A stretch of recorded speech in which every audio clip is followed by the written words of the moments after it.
How to log in to another Snapchat account. Hey there, welcome back to the channel, and let's get right into this tutorial.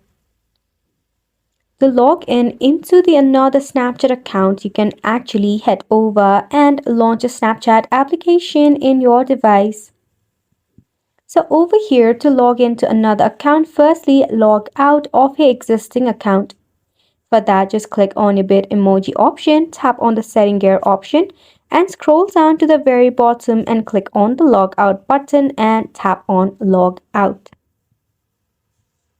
After that, you can just click on switch account and enter the email address or username along with the password of the second account that you wish to log in into your Snapchat account.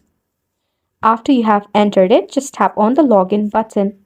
In the case of forgotten password, click on Forgot Your Password option and choose how you wish to reset your password. The option would be via phone or via email. You can select of any.